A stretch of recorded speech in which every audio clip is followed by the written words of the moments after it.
जानते हो माला का नियम क्या होता है? माला क्यों धारण की जाती है? बोले माला जिस समय गुरु अपने शिष्य को दे देते हैं ना, उस समय समझ लो कि संपूर्ण ब्रह्मांड वो अपने शिष्यों को दे देते हैं। सर्वप्रथम तो एकदम से तो साधकों को माला गुरु देते भी नहीं है। सर्वप्रथम तो जब तक उनके पास पुष्टि नहीं होगा, अर्थात जब तक वो पौष्टिकता नहीं कर सकते, अगर उनके हाथ में बरकत नहीं होगी, जहां उन्होंने कदम रख दिया वहां की दरिद्रता अगर खत्म नहीं हुई, तब तक साधकों को माला धारण करने का तो आदेश नहीं होता है। लेकिन हमारे तंत्र मार्ग के अंदर माला तब मिलती है साधकों को जब साधक गुरुओं के द्वारा बताई गई शक्तियों को संपूर्ण पहले करते हैं। वाम मार्ग के अंदर ये नियम होता है। सर्वप्रथम तो साधकों के पास अन्नपूर्णा होनी जरूरी होती है। अगर अन्न धन की बरकत अगर उनके हाथ में होगी तभी साधक कुछ कर सकता है, अन्यथा साधक कुछ नहीं कर सकता। आज कुछ दिव्य मालाओं के बारे में हम तुमको बताते हैं कि इनका क्या प्रयोग होता है, दिव्य मालाओं का, और मालाओं का अपने निजी जीवन में किस प्रकार से साधक प्रयोग करता है। एक काम कर सकते हो बेटा, वो भैरव जी के कंठ में मुंड माला विराजित है, वो भी हमें ला करके देना। कुछ मालाओं का हम तुमको बताते हैं। हाँ, ये अपने पास रखो, एक एक करके हम दो चार मालाओं की तुमको बताते हैं, कुछ चीज़ों से अवगत करवाते हैं तुमको।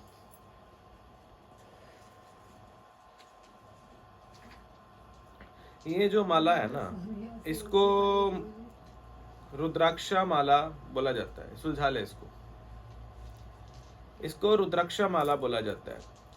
जो रुद्राक्ष के बारे में ज्यादातर लोग जानते हैं कि रुद्र अक्ष, अक्ष का मतलब होता है स्वरूप, जो शंकर का स्वरूप होता है, और शंकर के पसीने से बोलता है कि इसकी उत्पत्ति हुई थी रुद्र अक्ष की, अर्थात शंकर जी का ये स्वरूप बोला गया है, इसलिए इसको रुद्राक्षा बोला जाता है। तंत्र मार्ग के अंदर सर्वप्रथम तो जो इसकी आराधना होती है ना, लोग बोलते हैं कि रुद्राक्ष की माला से हम किसी भी शक्ति का जाप कर सकते हैं। नहीं कर सकते, आपको सफलता नहीं मिलती है। ऐसा तो नहीं है कि आप सिर्फ एक मिर्ची से, अगर आपके पास सिर्फ पूरे किचन के अंदर सिर्फ आपके पास एक मिर्ची के नाम का मसाला है, आप उसी मिर्ची के मसाले से आप हर सब्जी को बना देंगे, या खीर में भी वही डाल देंगे, समझे, या मिष्टी दोई आप बनाएंगे उसमें आप डाल देंगे, या आप कोई ऐसी वस्तु जो खाने के लिए मीठी है लेकिन आप उसमें मिर्ची डाल देंगे तो स्वाद आएगा, वो काम बिगड़ जाएगा। वैसे ही माला का हिसाब होता है। हर साधना के लिए, 10 महाविद्याओं की आराधना के लिए रुद्राक्ष की माला हर महाविद्या के लिए प्रयोग नहीं होती। पहले तो वो महाविद्या जो शैव भगवान से जुड़ी हुई होती है। अगर अघोरेश्वर मार्ग में तुम हो, अघोर पंथ का एक तुमको हम नियम बताते हैं, अगर तुम अघोर पंथ या शैव पंथ पे हो तो तुम्हारी प्रथम जो ये माला होती है ना, ये कंठी माला, ये तुम्हारी यही होती है। ये जो माला होती है ना हमारे अघोर मार्ग के अंदर, तो वो अघोर मार्ग के अंदर सर्वप्रथम वो भगवान शंकर को अपना आराध्य मान करके शंकर जी के साथ मामांगी शक्ति के जब पूजन करते हैं तो वो किसी महाविद्या की आराधना इस पे कर सकते हैं। लेकिन वाम मार्ग में, शक्त संप्रदाय में, शक्ति के मार्ग में सिर्फ और सिर्फ कुछ शक्तियों की आराधना, वो भी शैव के साथ पूजन करने के लिए इस माला से की जाती है। जैसे भैरवी की आराधना रुद्राक्ष पे की जाती है, शिव दूती की आराधना रुद्राक्ष पे की जाती है, रुद्र चंडिका की आराधना रुद्राक्ष पे की जाती है, बाबा भैरव जी की आराधना रुद्राक्ष पे की जाती है। समझे, अपने पास रखो बेटे एक बार। बाबा भैरव जी की आराधना इस पे की जाती है। इसके सिवा महाविद्याओं में जो सुवर्चला देवी होती है उसकी आराधना भी इससे की जाती है। आप लोग समझते हो कि 10 महाविद्याएं होती है, नहीं होती है, 256 होती है संख्या, लेकिन एक एक्सट्रीम 10 की आप आराधना करते हो, क्योंकि इतनियों की कैसे कर सकता है साधक। उनका जब हमारे इस साधना मार्ग में जब अंग न्यास, करन्यास, शिरोन्यास होता है ना, जब तुम कहीं से भी पढ़ भी लेते हो कहीं, उसके अंदर अंग न्यास करन्यास होता है, वो क्यों होता है?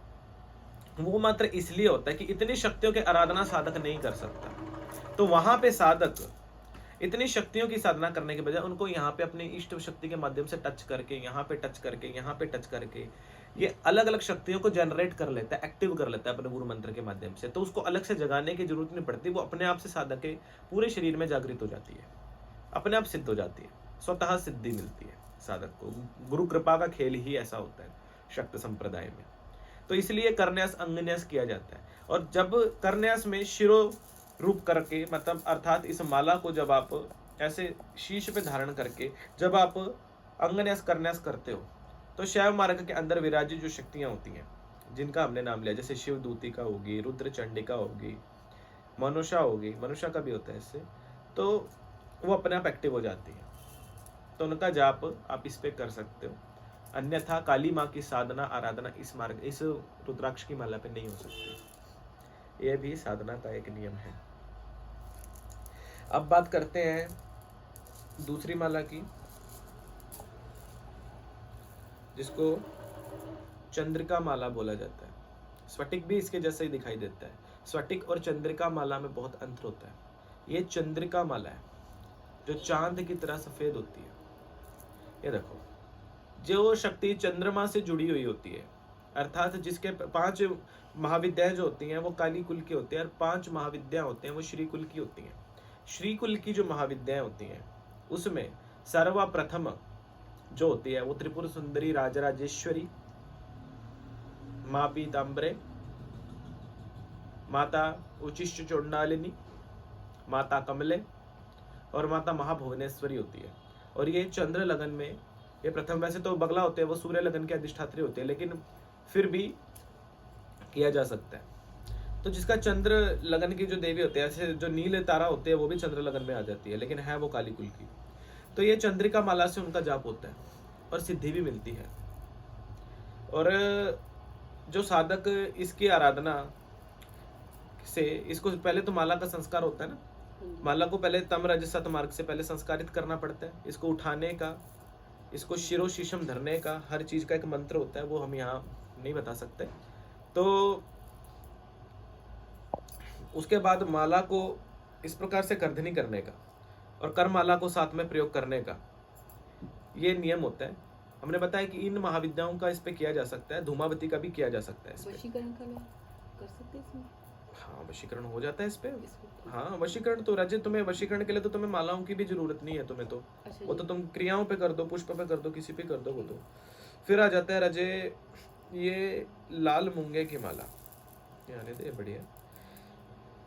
ये मूल रूप में जो राजसीय मार्ग की जो देवी होती हैं उनकी आराधना के लिए बहुत इंपॉर्टेंट होती है। सर्वप्रथम तो माँ राजराजेश्वरी कामाख्या, माता छिन्नमस्तिका, इनकी साधना के लिए इसका प्रयोग किया जाता है, इस माला का। ये रक्त जो है रक्त मूंगे की माला होती है, लाल मूंगे की माला इसको बोला जाता है। और इसकी द्वारा सिद्धि बहुत जल्दी मिलती है, किसी अन्य माला से जाप करने के बजाय ये माला बहुत जल्दी प्राप्ति करवाती है। इसका राजसीय मार्ग से संस्कार करना जरूरी होता है, जो गुरुओं के द्वारा सीखना पड़ता है। फिर आ जाता है रक्त चंदन की माला। जो रक्त चंदन की जो माला होती है, ये माँ भुवनेश्वरी की आराधना के लिए, माता उचिष्ट चंडालिनी मातंगी की आराधना के लिए इसका प्रयोग किया जाता है। जो रक्त चंदन की माला होती है इससे सिद्ध किया जा सकता है। इसका संस्कार राजसी और तामसिक मार्ग से ही होता है, सात्विक मार्ग से इसका संस्कार नहीं होता।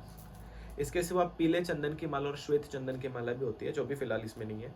पीले चंदन की जो माला होती है उसका जो है भगवान सूर्य नारायण की आराधना में, भगवान श्री हरि विष्णु की आराधना में, माँ राधा की तांत्रिक साधना के लिए, भगवान नरसिंह की आराधना के लिए और माँ पीताम्बरा की आराधना के लिए प्रयोग किया जाता है। वैसे जो श्वेत चंदन की जो माला होती है उसका प्रयोग मूल रूप में भगवान श्री हरि शंकर के रूप में और भगवान श्री हरि विष्णु के रूप में, भगवान शंकर के शुक्लेश्वर स्वरूप के लिए, कोटरलिंगम स्वरूप की आराधना के लिए, और जो है चंद्र देवता की आराधना करने के लिए, और माँ धूमावती की आराधना के लिए, और माता नील तारा की आराधना के लिए किया जा सकता है।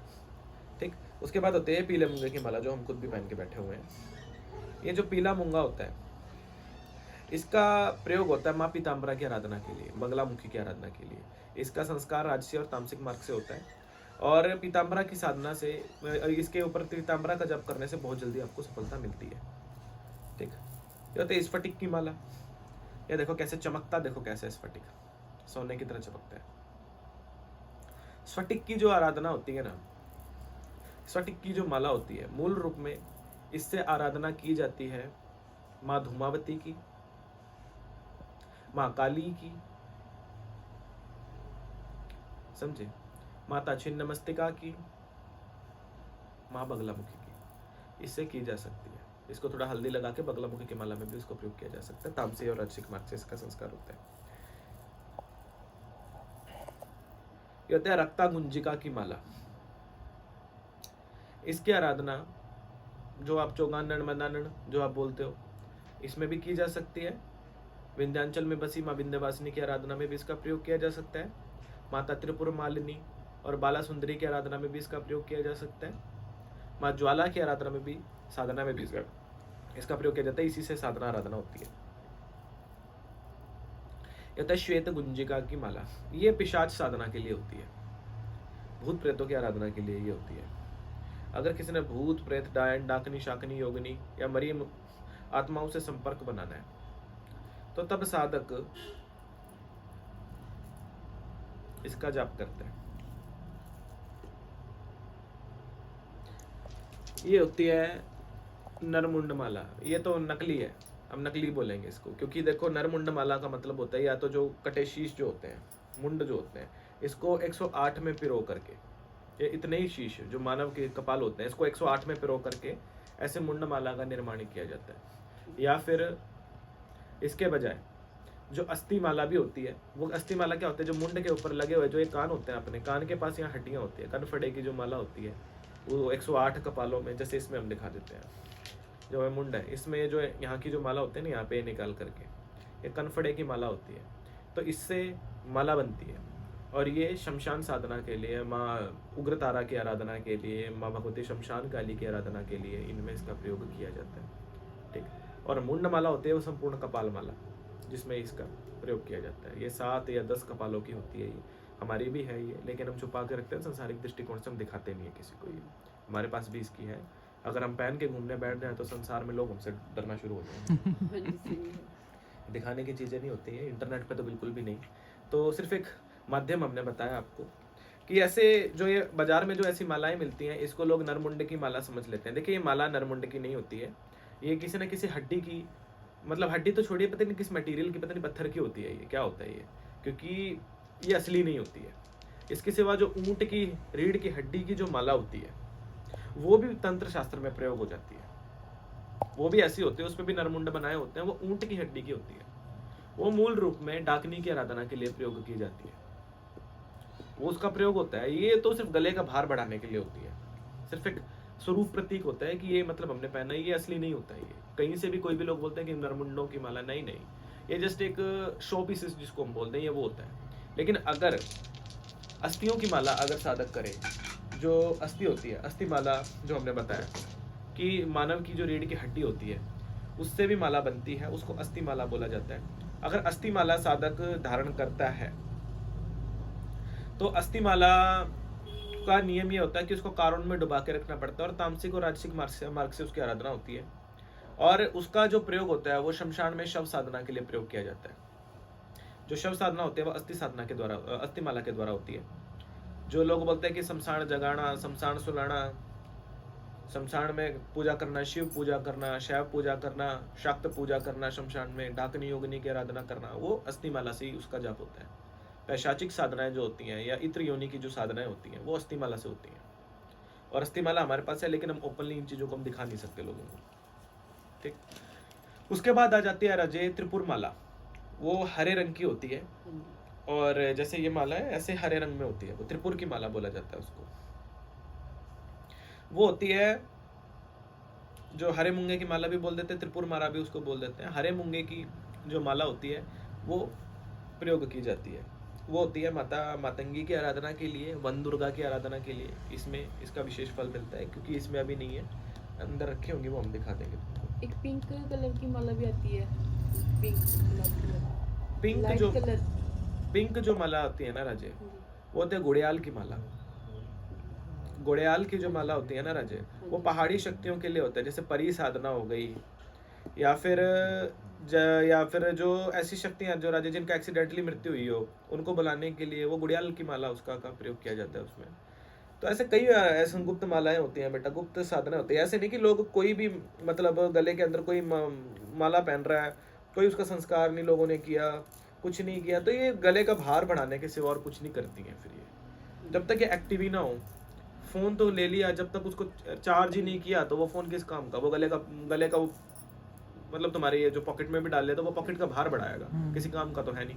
तो वैसे ही मतलब जब तक इनका संस्कार करके इनको एक्टिवेशन इनका ना किया जाए, जब ये एक्टिव हो जाती हैं, जब ये उस समय ये काम देती हैं। इनका पहले संस्कार करना पड़ता है। जैसे आप अपना तांत्रिक दीक्षा में आने से पहले अपनी दीक्षा संस्कार क्यों होता है? दीक्षा इसीलिए होता है ताकि तुम्हारे अंदर का जितना विकार है वो निकल जाए, और इसके अंदर का जितना विकार है वो निकालने के लिए किया जाता है। क्योंकि जब ये माला से मोती बनाए जाते हैं, पता नहीं कितने गंदे लोग इसको हाथ लगाते हैं, इसके अंदर की नकारात्मकता को बाहर निकालना पड़ता है पहले, और ताकि ये भगवान तक मिलाने में आपकी सहायता कर सके। ये खुद उसका भाग होती है। माला के तो भाग में बोला जाता है, माले तू माले महामाले परम तत्व स्वरूपिणी जातुर्वर्गस्य आत्मने नमस्तस्य आत्मने मम सिद्धिदाम भव। कि माला तो वो महामाला है जो तुम्हारे जीवन को उस भगवान के, उस माँ भगवती के चरणों में छुड़वाने का काम करती है। अगर इसी का तुमने इज्जत न किया तो क्या इज्जत किया तुमने?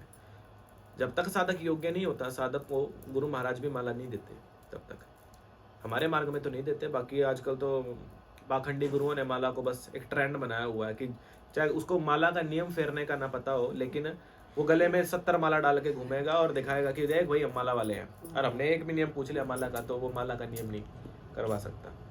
जैसे एक काले हकीक की माला होती है, देखिए माँ भगवती शमशान काली की आराधना में, दक्षिण काली की आराधना में, भैरव जी की आराधना में भी इसका प्रयोग किया जाता है। देख, ये ओरिजिनल होती है। बाकी इसके सिवा नकली तो दुनिया भर में रज मिलते हैं तुमको, ये ओरिजिनल होती है। ये काले हकीक की जो माला होती है। इसके सिवा शंख चूड़ की भी एक माला आती है। जैसे छोटे छोटे शंख सीप होते हैं ना, उनको मिला करके जो एक माला पिरो दी जाती है, उसकी आराधना होती है वरुण देवता की आराधना में, जो ख्वाजा जिसको बोला जाता है। ख्वाजा बली सरकार बोलते हैं कुछ लोग जुलेला ही बोलते हैं, वरुण देवता बोल देते हैं कुछ लोग इनको, है ना। लक्ष्मी के लिए, लक्ष्मी के लिए राजे देखो कई प्रकार की मालाओं का प्रयोग होता है। वैसे तो कमल गट्टे की माला का भी प्रयोग किया जा सकता है।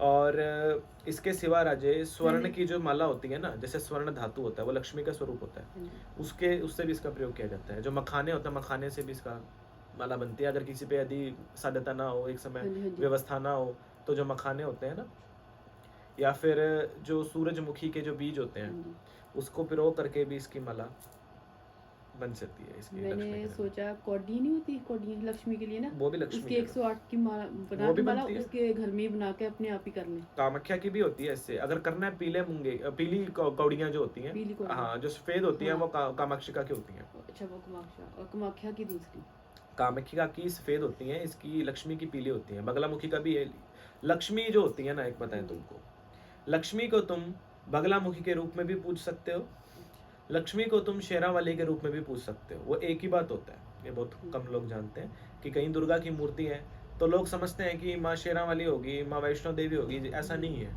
उसका प्राण प्रतिष्ठा निर्भर करता है कि वो किस स्वरूप में प्राण प्रतिष्ठित की गई है। अब देखने के लिए अभी बड़े मंदिर पे जो स्थापना हो रही है वो होने जा रही है, क्यों बताएं। तो ये समझ लो कि मानने वाले को वो एकदम से जबान फिसल गई थी हमारी। तो बता नहीं सकते ना। तो ऐसा है कि जो कुंड की जो देवी होती है उसको कोई किसी रूप में पूज लो, चाहे कोई उसको मदानड़ बोल दे, चाहे कोई उसको शीतला मान ले, चाहे उसको कोई रुद्र चंडिका मान ले, कोई चुगानड़ मान ले, कोई मसाणी मान ले, कुछ भी मान ले, वो एक ही बात है। लक्ष्मी कौड़ियों की माला से ही कर सकते हैं, पीली वाली कौड़ियों से, लक्ष्मी की। हाँ, पीली कौड़ियों से कर लो तो और ज्यादा अच्छा है। हाँ, बाकी स्वर्ण की माला भी होती है इसकी, स्वर्ण के मोती बनवा करके वो जब देगी तब, हाँ, वो तो उससे भी होता है। वो भी हो जाएगा। तो देगी तो तब हो सकते हैं।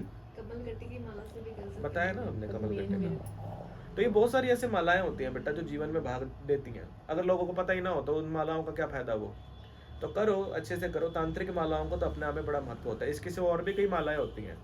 चंद्रचूड़ की एक माला होती है, वो तो हम यहाँ पे दिखा भी नहीं सकते। चंद्रचूड़ की जो माला होती है वो 10 महाविद्याओं के लिए चल जाती है, किसी के भी मतलब कर देते हो। एक दिव्या माला और होती है, जानते हो क्या नाम होता है उसका?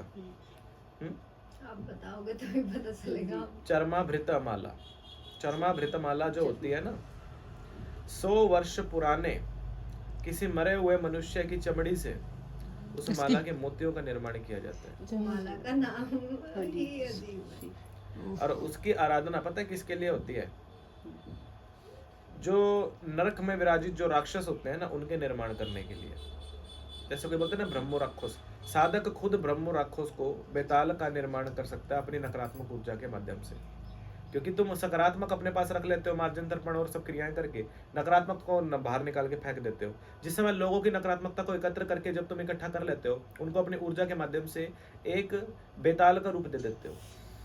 वो छाया बेताल होता है, छल बेताल होता है, छाया पुरुष होता है, हम साया साधना होती है। ये होती क्या है? ये ब्रह्म राक्षस साधना होती है। ये होता क्या है? ये उसमें क्या होता है कि अपनी जो नकारात्मक ऊर्जा होती है उसको एकत्र करके एक स्वरूप दे देना और उसके माध्यम से एक नई शक्ति को उत्पन्न करके खड़ा कर देना, जो तुम्हारे अनुसार चलते हैं, तुम्हारे अनुसार बोलते हैं, तुम्हारे अनुसार हंसती है, अच्छा करते हैं, बुरा करते हैं, उसको जागृत करने के लिए इस माला का प्रयोग होता है। जो कंकाल काली होती है, कंकाल भैरवी और कंकाल काली की आराधना, जो काली बिल्ली होती है ना, उसके दायां जो जबड़ा होता है, उसके जबड़े के अंदर जो दांत होता है, दांत को पिरो करके उसकी माला बनती है और उससे उसका जाप होता है। कंकाल काली की जो कंकाली होते हैं ना, जैसे हम कपाली कोल मार गए तो हमने कंकाल काली की जब आराधना की थी गुरु महाराज के द्वारा, इन चीज़ों का आदेश हुआ था। जो काली बिल्ली के बाम जो जबड़ा होता है उसके माला बनती है उनसे और उससे जाप होता है। ऐसे ही जो मयूरेश्वरी होती है ना, योगिनी मयूरेश्वरी, या मुरुगन जो होता है, या अयप्पा स्वामी जिसको लोग बोल देते हैं, या फिर यहाँ पे जो लोग हिमाचल में क्या बोलते हैं, क्या बोलते हैं हिमाचल में, नैना देवी के आगे क्या रूप नाम होता है? बालकनाथ।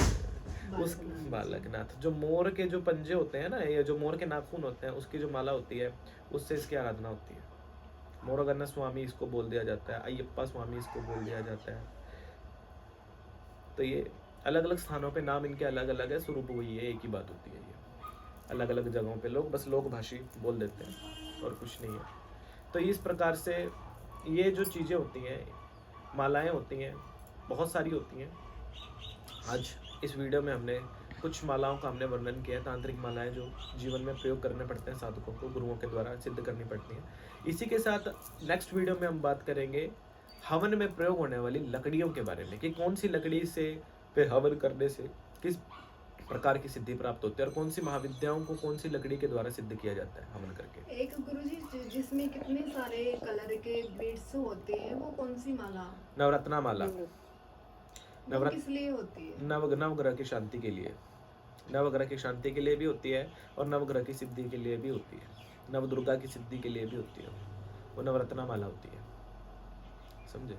वो ओरिजिनल होती है, उसमें जितने रत्न होते हैं, जड़े होते हैं, वो सब असली होते हैं और असली को एकत्र करके फिर उसे किया जाता है। आजकल तो नकली भी आने लगे हैं, वैसे शीशे जो होते हैं, शीशे को माला का रूप बना करके नवरत्न बोल करके बेच दिया जाता है, पर लेकिन ऐसा नहीं है। जो असली रत्न होते हैं उनके होते हैं। ऐसे तो जो सफ़ेद मोती की जो माला होती है, बिल्कुल उससे माँ धूमावती की आराधना होती है, सफ़ेद मोती से, ओरिजिनल से, जैसे ये जो पर्ल होते हैं। हाँ, जो पर्ल्स होते हैं, वाइट पर्ल्स होते हैं। मदानंद देवी का जरा भोग आ वो मतलब चौराहे दी देना है कि शमशान च भी जा सकता है? शमशान में तो नहीं राजे, चौराहे पे दे दो, ज़्यादा चौराहे अच्छा पे है। जरूरी है। हाँ, चौराहे पे ही करना चाहिए।